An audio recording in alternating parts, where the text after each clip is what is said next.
यहाँ पर लड़कियाँ नाच रही होती है। वहाँ पर दो छोटी बच्चियों को बांध कर रखते हैं उनकी बलि देने के लिए। यहाँ पर गांव का सुरमा आता है, वो गांव के लोग उसको गांव का रखवाला मांगते हैं। फिर पानी में हलचल होती है, पानी से एक बड़ा सांप बाहर आता है, वो उन दो बच्चियों को खाने वाला होता है। तभी सुरमा उन बच्चियों को बचा लेता है।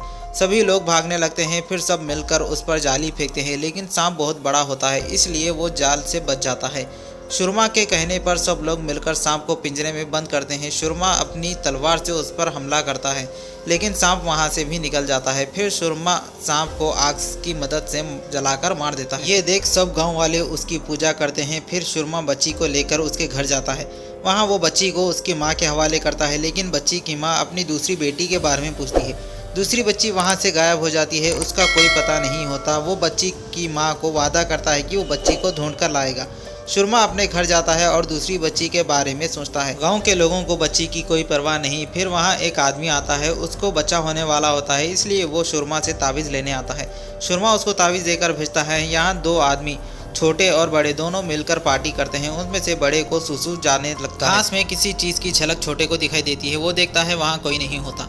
यहाँ गांव के लोग उस सांप को काटकर उसके कटे सर की छानबीन करते हैं। बाद में उनको पता चलता है कि ये सांप बहुत ही पुराना है, उसकी खाल जैसे बहुत ही मजबूत स्टील की बनी हो। वो लोग उस सांप को शहर में बेचने का सोचते हैं। फिर वहाँ बड़े आकर बताता है कि वहाँ पर कुछ लोगों की लाश मिली है। कटे सांप के सर के पास एक आदमी होता है। सब लोग उन लाशों के पास जाते हैं। उनको देख गांव वालों का सरपंच को याद आता है कि कुछ टाइम पहले वो लोग एक पहाड़ की खुदाई कर रहे थे। वहाँ उनको एक सुरंग मिलती है, वहाँ पर कई सारे सांप के अंडे होते हैं। ये देख सब खुश होते हैं। वो उन अंडों को शहर में बेचने का सोचते हैं, लेकिन सरपंच बताता है कि वो लोग अंडों के बदले में सांपों को पकड़ेंगे, इसलिए सब लोग अंडों को तोड़ते हैं। वहाँ पर एक बड़ा सांप होता है और वो ये सब देख रहा होता है। वो एक एक करके सबको मार देता है। तभी गांव के लोग सांप की तबाही शुरू होती है। फिर उनको आवाज़ आती है, वो लोग देखने आते हैं। वहाँ पर सांप का कटा सर गायब होता है और उस आदमी की लाश मिलती है। उनको लगता है कि गांव में एक और बड़ा सांप घुसा है और सबको घर में रहने को कहते हैं। लाश की जगह सुरमा आता है और वो छानबीन करता है। उसको एक कुआं दिखता है और वो पूछता है कि ये कुआं तालाब से जुड़ा हुआ है, लेकिन ये किसी को पता नहीं। यहाँ शहर में सुरमा के पिता एक बड़े जनरल होते हैं। वो एक आदमी को पकड़ लाते हैं जिसने सुरमा और रामलाल को भागते हुए देखा था। सुरमा इस चंपा से सगाई हुई थी, इसलिए सुरमा चंपा से शादी से बचने के लिए वहां से भाग गया था। सुरमा और रामलाल दोनों जंगल में बच्ची को ढूंढते हैं। वहां पर एक बड़ा शेर आता है, दोनों उससे बचकर भागते हैं। फिर शेर के सामने रामलाल होता है। रामलाल को खाने से शेर एक हफ्ते तक भूखा नहीं रहेगा। सुरमा शेर पर गोलियां चलाता है। यहाँ चमेली गोलियों की आवाज़ सुनती है। सुरमा शेर का ध्यान अपने तरफ खींचता है। सुरमा को बचाने के लिए रामलाल बैल की तरह शेर पर कूदता है। फिर उनको शेर से बचाने के लिए वहाँ चमेली आती है और तीनों वहाँ से शेर से बचने के लिए सुरंग में भागते हैं। तीनों वही पहाड़ में जाते हैं। शेर उनका वहाँ भी पीछा नहीं छोड़ता। तीनों एक सुरंग में जाते हैं, लेकिन वहाँ रामलाल फंस जाता है। कई कोशिश के बाद वो अंदर चले जाते हैं। बाहर शेर उनका इंतजार करता है। फिर शेर को एक बहुत बड़ा सांप हमला करता है। वो सांप काफ़ी बड़ा होता है। गाँव में मारा सांप से मुकाबले में 3 गुना बड़ा सांप होता है। फिर वो अंदर जाते हैं। अंदर सांप के अंडे होते हैं। वहाँ पर उनको बच्ची का जूता मिलता है। इससे उनको लगता है कि बच्ची अब नहीं रही, इसलिए बच्ची के जूते को उसकी माँ को देते हैं। बच्ची की माँ रोने लगती है। यहाँ सरपंच और मुखिया मिलकर प्लान बनाते हैं सांप का पूरा इल्ज़ाम सुरमा के ऊपर डालने के लिए। ये बात चमेली सुन लेती है और वो सुरमा को बताने के लिए उसके घर जाती है। फिर सुरमा के घर के बाहर चंपा भी आती है अपनी पूरी फौज लेकर। गांव के लोग नज़र रखे हुए होते हैं। एक आदमी गायब हो जाता है। यहाँ एक पियक्कड़ आता है। सांप उसको भी नहीं छोड़ता।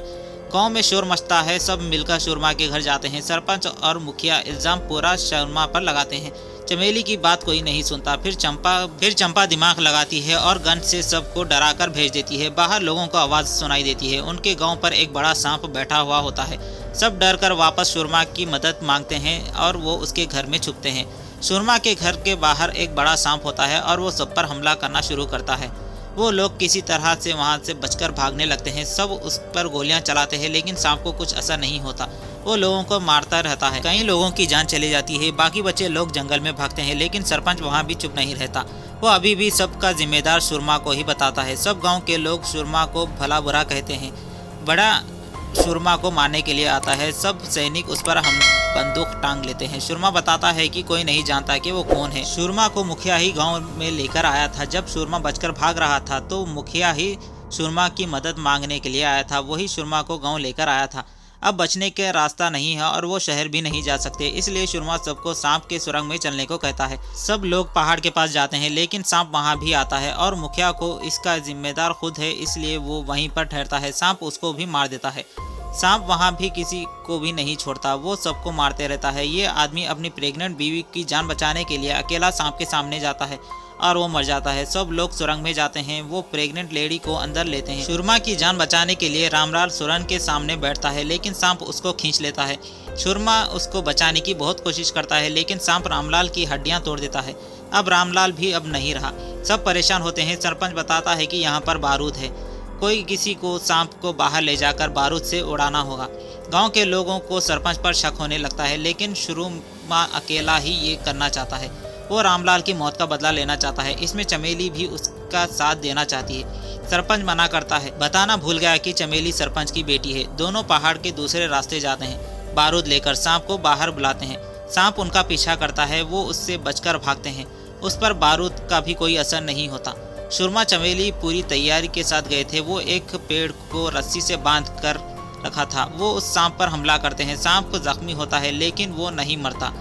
वो चुपके से सुरमा और चमेली पर हमला करने आता है। वहाँ सरपंच आकर उन दोनों को बचा लेता है और वो जख्मी हो जाता है। सरपंच भी अब नहीं रहा। सुरमा अकेले ही सांप से लड़ने लगता है। वहाँ सुरमा के पिता जनरल आते हैं अपनी फौज लेकर। सामने सांप आता है, वो उस पर गोलियां चलाते हैं, लेकिन कुछ नहीं होता। सांप वहां से दूसरी पहाड़ पर तेजी से भागता है, लेकिन वहां पर और भी छोटे सांप आते हैं उन लोगों पर हमला करने के लिए। वहां के गांव के लोग उन सांपों को मारते हैं। यहाँ पहाड़ पर सुरमा सांप के सामने होता है। वो बारूद को जलाकर पहाड़ से कूदता है और साथ में सांप को मार देता है। फिर सांप का कटा सर लोगों के सामने गिरता है। बड़े सांप को देखकर छोटे सांप हैरान होते हैं। ये क्या होगा, ये कैसे हो गया, हमारा राजा अब नहीं रहा। बड़े सांप के आंख में सांप अपने परिवार को देखता है और लोगों ने कैसे अंडों को मारा था और कैसे लोगों ने उसकी बीवी को मारा था। सब लोग सुरमा को ढूंढते हैं। वो एक झाड़ पर लटका हुआ होता है। फिर वहाँ दूसरी बच्ची आती है, उसके पीछे छोटा सांप होता है और वो बड़े सांप का बेटा होता है। बच्ची सबको सांप को ना मारने को कहती है। वो अच्छा सांप है और वो सांप वहाँ से चला जाता है। फिर वो बड़े सांप का सर भी गायब हो जाता है।